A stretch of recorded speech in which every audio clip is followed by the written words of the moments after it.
Jawara pedang dewa ketelah kagelangan ngalalana katuntun Jawa ngalakonan rumahku tua Tanah sanjaya kalung ni banda nulinuun para bimbang para bingung yakin kanu maha agung.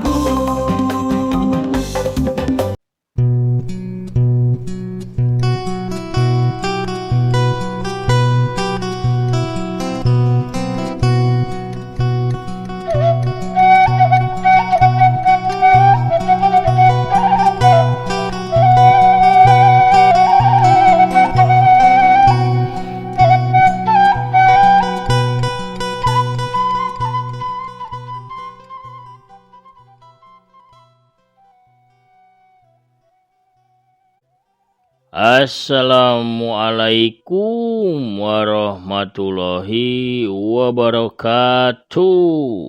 Sampurasun pamirsa para mancomania, salam dunya anu mika memet kana dongeng Sunda. Wilujeng wengi baraya tepas Sunda di mana bae ayeuna wilujeng patepang dangu deui sareng akinya di acara dongeng Sunda anu dipedartikan daga tepas Sunda YouTube. Kumaha daramang sadayana? Alhamdulillah upami daramang mah mugi-mugi bae sadayana tetep dipaparinan kasehatannya lahirna sinareng batina jembar manahna gampil rizkina sarta tebih tina mara bahaya. Amin ya rabbal alamin. Urang ngeureuyeuh deui pamirsa neraskeun hanca anu katunda lalampahana Sanjaya Galunggung si Jawara Pedang Dewa anu nuju ngalalakon dina jejer carios lumaku purwa reka anu dangha ti Cimahi. Urang keureueuh deui kana bagian anu salajengna nyaeta bagian ka-300 genep. Kumaha terasan ieu carios urang Bandungan wae sasarangan sakrab deui. Sata can aki medar dongeng mangga kangge pamirsa nu nembean manco anu nembean ngadangukeun oge anu tos lami manco tacan subscribe ulah asa-asanya di subscribe bae diteke palebah tombol loncengna supados aya notifikasi upami aki neraskeun hanca dongeng. Hatur nuhun ka sadayana nu parantos subscribe, like, komen oge nge-share dongeng-dongeng aki oge anu parantos nyawer atanapi nu parantos balanja naon bae oge ngalangkungan link atanapi produk anu aya dina video dongeng aki. Hatur nuhun. Urang keureueuh deui hancana para samak sareng aya naon ieu nya bandrek pamirsa sareng katimus mangga kaparayun sadayana. Prung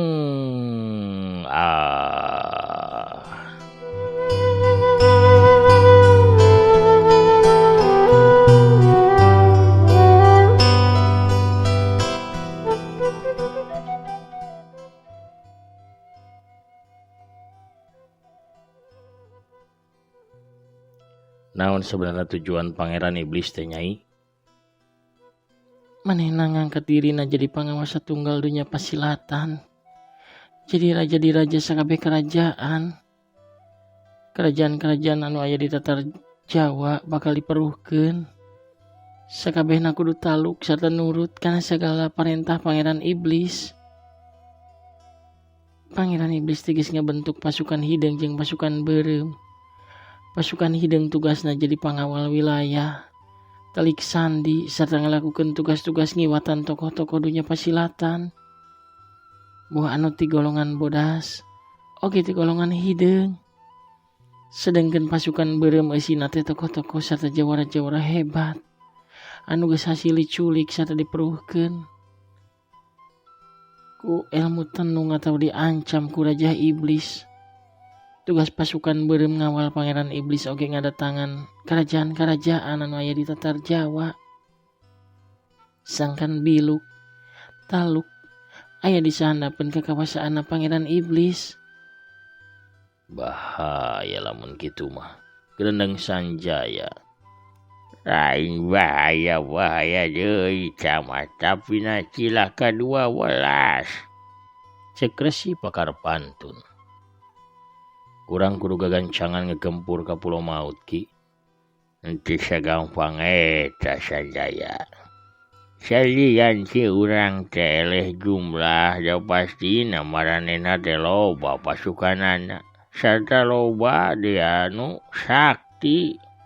Da puguh di tokoh-tokoh jawara-jawara kahot di golongan bodas yang hideung dihijikeun. Oge teu gampang ngelehkeun jalma anu nyekelan pedang Raja Iblis. Jadi aki oge apa kana eta pedang teh Ki?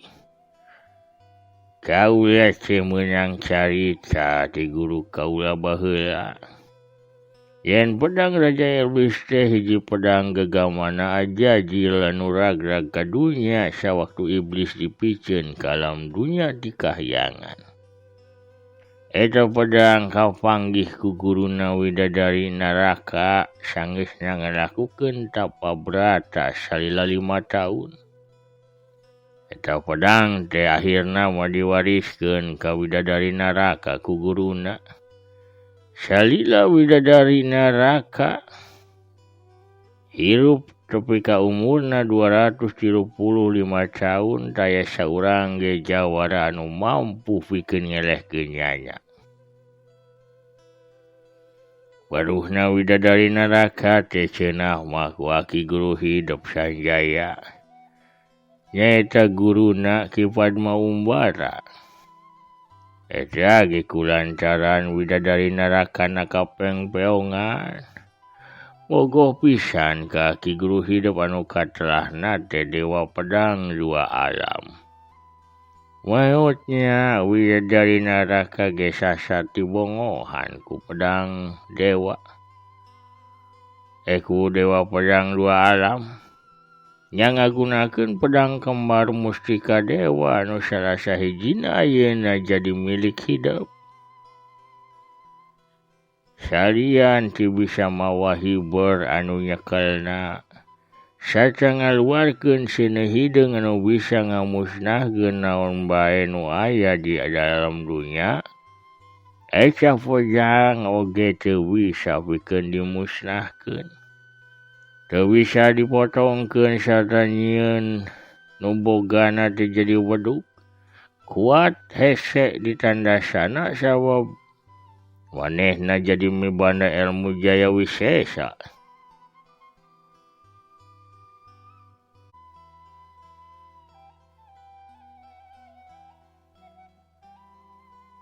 Lamun cenah ilmu rawaron tek nyieun jalma nu ngagemna bisa hirup deui. Lamun seug nempel kana caneu. Ilmu jaya wisesa nyieun jalma nu ngagemna bisa hirup deui lamun awakna nempel kana caneu, kana cai, sarta kana seuneu. Jadi tingkatanana jaya wisesa eta aya di saluhureun ilmu rawaroncek atawa ilmu pancasona. Ceuk Resi Pakar Pantun nerangkeun panjang lebar. Sedengkeun Sanjaya katut nu sejena katampo unggut-unggutan.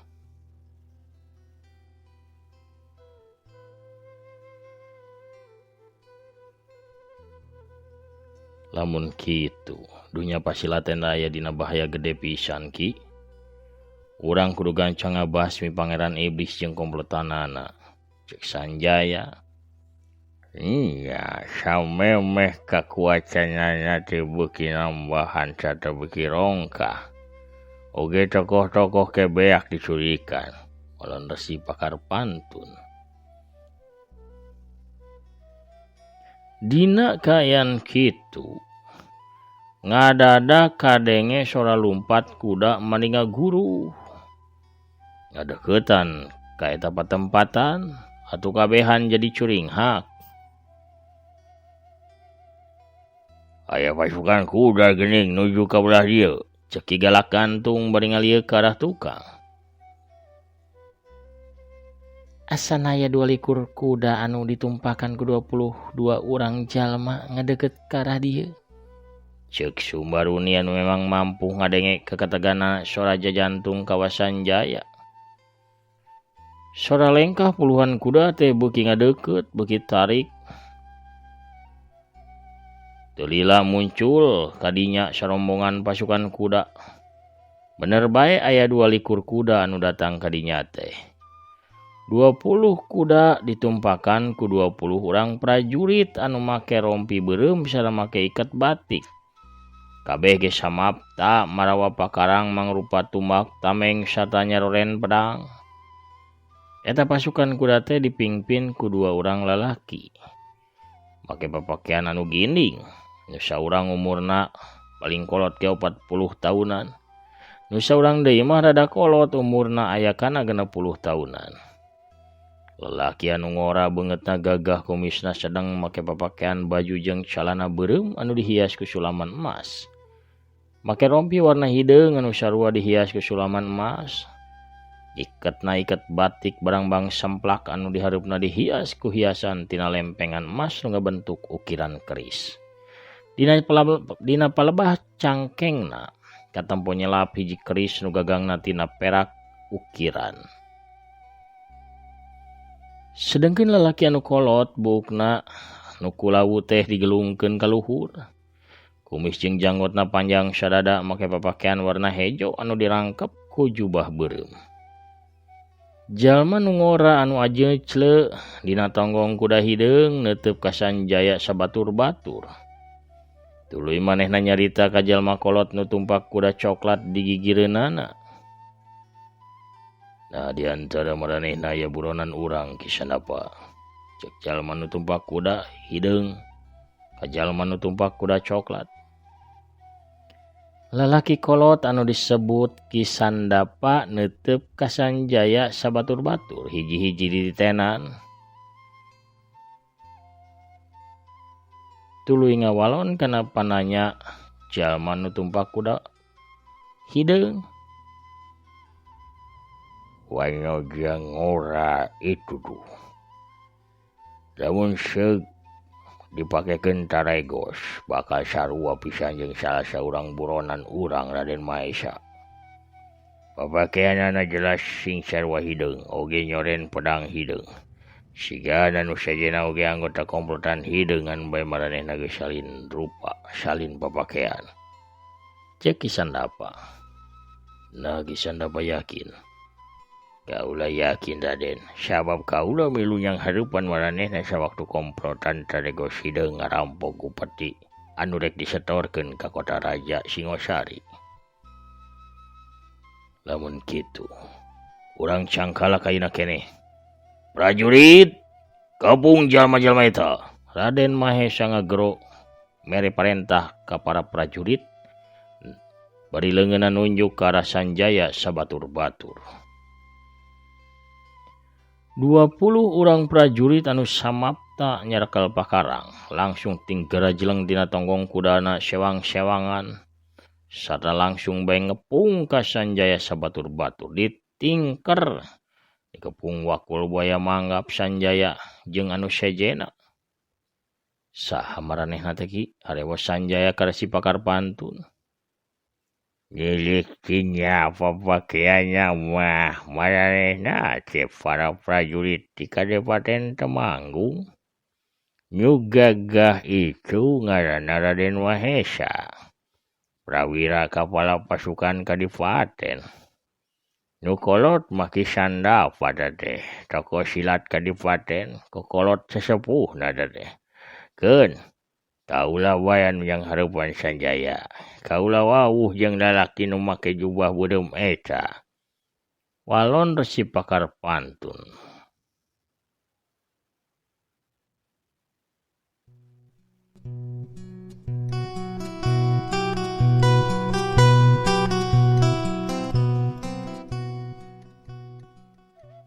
Pamirsa sadayana, ulah hilap ieu dongeng dialpukahan ku Awug Bisarwiti oge afiliasi Tineng Sopi. Nu palai ngagaleuh rupi-rupi buku dongeng Sunda, Ikat Sunda atanapi Raksukan Pangsi Sunda. Atanapi anu sanesna deui, mangga kantun diklik bae. Ngalangkungan suratan produk atau napi produknya anu aya di pojok handap ieu video. Oge tiasa ngalangkungan link anu aya dina deskripsi ieu dongeng. Rantos lebet ka Shopee mah pamiarsa sadayana tiasa ngagaleuh naon bae keperyogian pamiarsa. Saseureun sabeunjeureun pami aya anu balanja ngalangkungan link nu aya dina dongeng aki. Tiasa sapencret dua pencretnya kaawuran akina oge. Hatur nuhun kana perhatosanana urang teraskeun dongengna.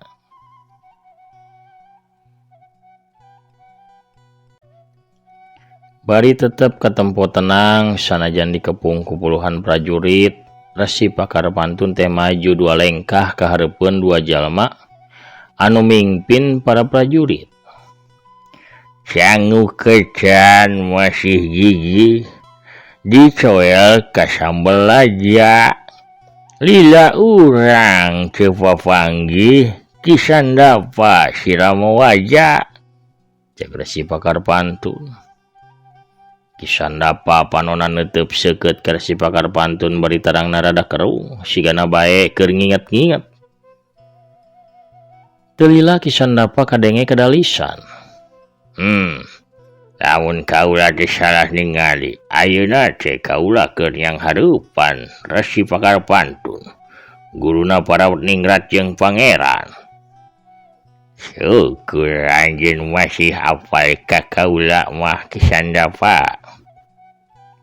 Ke aya masalah naon tapi ka anjeun jeung pasukan anjeun hayang nyangkala kami. Cek Resi Pakar Pantun deui ka Kisandapa.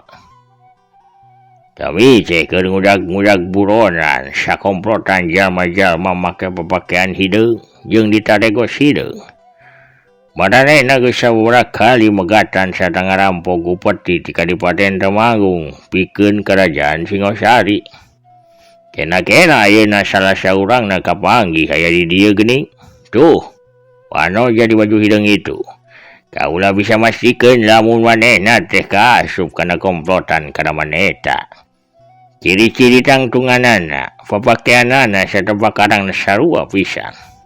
Cek Kisandapa bari leungeunna teh nunjuk ke arah 11 biru. Tujuan kami oge sarua jeung tujuan anjeun Kisandapa. Kami teh sarua ieu teh keur ngudag-ngudag eta komplotan sarta rek numpes tepi kana akar-akarna. Sabab maranehna teh geus ngagegerkeun dunya pasilatan. Tokoh-tokoh golongan bodas oge golongan hideung loba anu diculik di Iwatan anu ngaralawan ditandasa ku maranehna. Jadi wanoja nu itu teh bener meureun anggota komplotan Karaman taregos hideung. Teu salah. Karak bieu pisan ku kami dicerek. Nu dua mah tiwas tuh layonna ge. Nu saurang deui nya kabur. Walon Resi Pakar Pantun bari nunjuk kana layonna 7 biru jeung si Bandring maut. Lamun gitu, akhirnya sih pasrahkeun eta wanoja ka kami pikeun dibawa ka Kadipaten sarta bakal narima hukumanana. Teu bisa Kisandapa. Kami oge butuh ku manehna pikeun jadi panuduh jalan. Barina manehna teh ngalakukeunana ge ku sabab kapaksa. Aya dina ancaman pati. Walon Resi Pakar Pantun. Atuh lamun kitu mah anjeun teh sarua bae jeung ngalindungan jalma jahat akhirnya sih. Ada wae memang anjeun oge kaasup kana komplotan jahat taregos hideung. Ai. Uyah maur kana jahat direndos jeung carasina. Ulah kena jadi pejabat. Mun nyarita sangeunahna. Tema Resi Pakar Pantun. Hatena meureun rada kasigeng pedah langsung we ditunjuk irung. Dituduh anggota Karaman Hideung. Kisandapa ngareret ka Raden Maesa anu tita tadi ge ngabandungan nu gunom catur. Raden Maesa ungeuk mere isyarah. Pok atuh Kisandapa nyarita deui ka Resi Pakar Pantun. Resi Pakar Pantun, sanajan anjeun guru para pangeran jeung para ningrat, tapi kami moal serap. Kusabab anjeun kalibat kana komplotan Karaman Hideung jeung ngalakukeun kejahatan gede. Kami kapaksa bakal nyangkalak anjeun oge. Heug, lakukeun lamun ari anjeun mampu mah Sandapa. Kusabab geus kasigeng hatena Resi Pakar Pantun antuk nama kalah ngahajakeun nangtang ka Kisandapa. Kisandapa harita ngagajleng tina tonggong kudana ka hareupeun Resi Pakar Pantun. Sarta tuluy bae naraja ngaheumbatkeun cakar leungeun katuhuna ngarah kana dada Resi Pakar Pantun. Hiu sawu.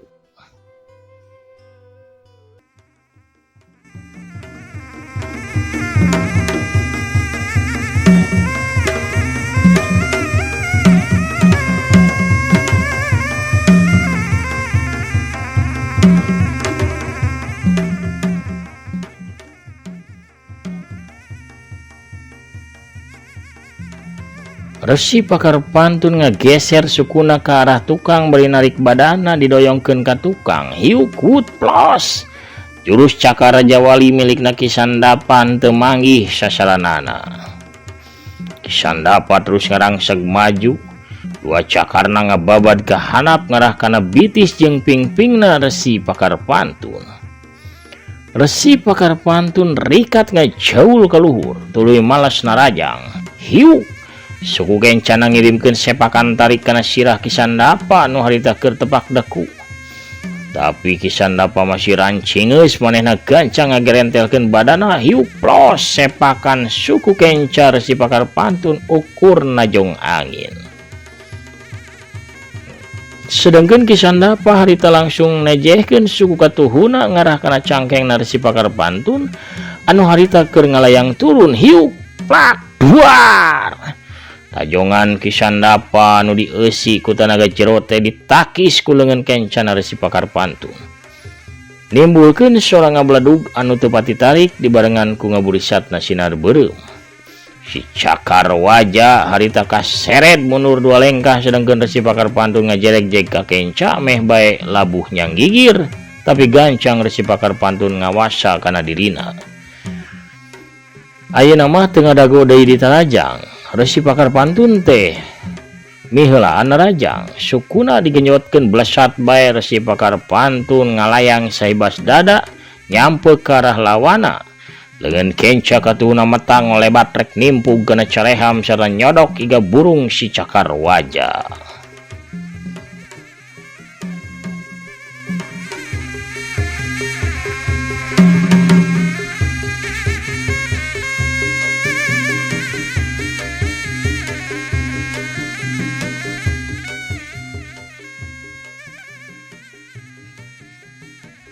Tokoh silat utama Kadipaten Temanggung teh gancang muterkeun dua leungeunna di hareupeun badana, sora angin ngahiung tarik hiuk wang wang wang wut wut des des.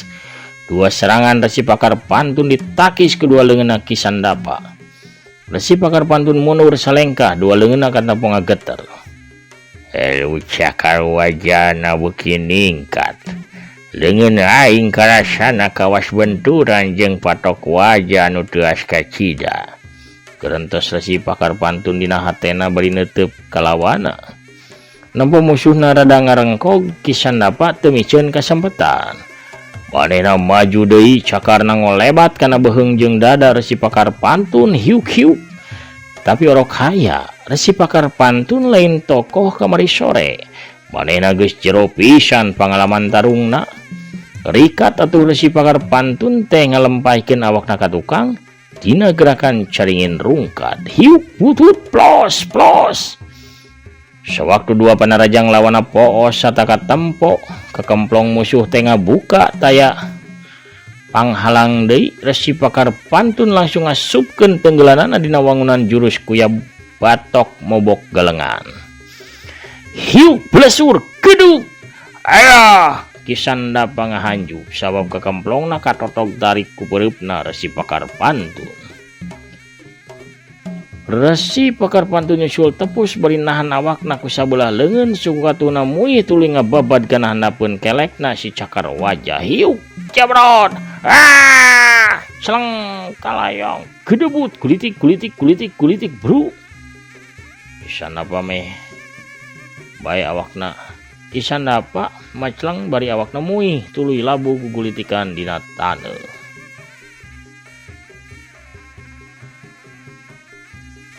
Dina kayan kitu kolebak jorelat jeleg mendadak aya nu datang ka tengah-tengah kalangan. Kabeh ngarenja greuwas malik ke arah jalma nu anyar datang. Si horeng nu datang teh saurang awewe tengah tuh di samping jangkung make kabaya hideung. Leungeun kencana ngelek boboko sedengkeun leungeun katuhun namanya klan nyiru anu disuhun dina luhur sirahna. Eleh pani rempeg pani lobaan ya mah pasti mau jekil ya dagang kabelah dieu. Heuh deh. Eta para prajurit si Abah si Aki ieu anu gagah di Raden naon atuh nya ieu Raden Toloheor kitu nya. Heuh deh. Jarajan heula ieu sadayana dari ren heula gelutna da capek bari jeung waktosna ge kabujeng seep. Oh harap pamirsa. Kuno rojolna Bisarwiti atuh urang cekapkeun heula we nya dongengna dugi ka dieu pamirsa lalampahanna Sanjaya Galunggung si Jawara Pedang Dewa dina lakon lumakuh purwa nu bagian ka 306. Pamirsa sadayana sateuceuna kiamat mungkur sakedap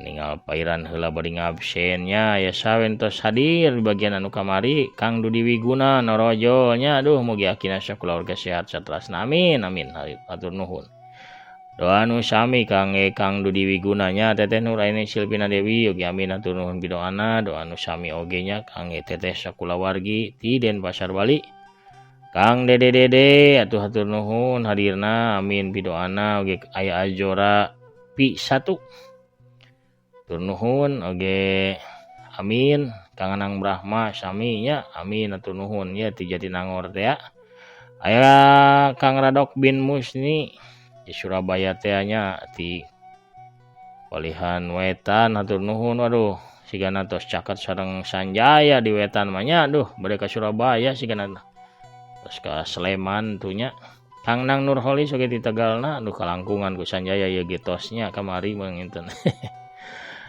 Aya Kang Agus Muklis di Bogorna hatur nuhun Teteh Titi Amelia oge hatur nuhun aya Kang FRP 76 sareng Kang Sule Setiawan anu di Singaparna teh anu Satya Manco kitu oge Kang Wisnu Walyana ti Ciroyom hadir Teteh Esther Adelaide oge Kang Abdul Solih Sukaraja Tasikmalaya Mang Olih teh sauna hatur nuhun Mang Olih.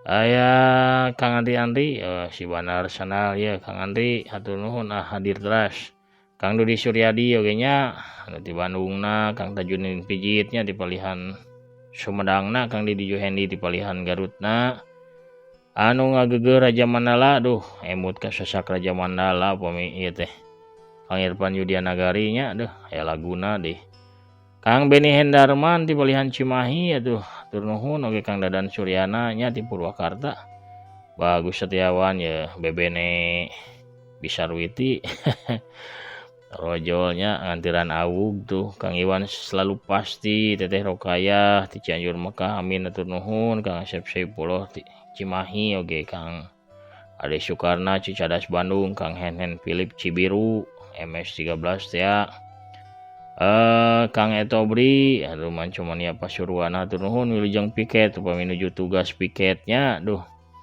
Kang Wel Incu Aki aduh Kang Prabu Arjuna oge nya di Banjar Kang Agus Setiawan Pak Agus Sumantri di Palihan Garutna Kang Wad Setiawan di Uni Emirat Arab Kang Yuyus Supriyatna oge di Tasikna aya Kang Sopian Sopandi anu ti Garutna teh Linda Imut di Palihan Bandung aya Saifa Bima Hatur nuhun amin Kang Bubun Bunyamin ti Garsel oge Teh Intan Ramadhani ti Garut, Teteh Tami Malihat ti Ciamis, Kang Rastim Hajim ti Palihan Karawang nya. Kang Asep Suherman Bekasina amin hatur nuhun pidoana kitu oge Kang Setia Budi si Jawara Kopi Sakti ti Tasik, Teteh Yulina Belia sami ti Tasiknya Kang Gopal oge ti Tasik. Kang Undaka Panyawangan di Jakarta hatur nuhun amin Kang Didin Syaripudin oge nya. Sareng ti Palembangnya Kang Dedi Haryadi oge. Kang Amin Dudin di Garut sareng aya Teteh Anita Parel Nusatya Manco dina Jojodo. Pamirsa sadayana sakitu heula pangitun kapihatur, akin amit mungkur heula. Assalamualaikum warahmatullahi wabarakatuh. Permios cagah hanca.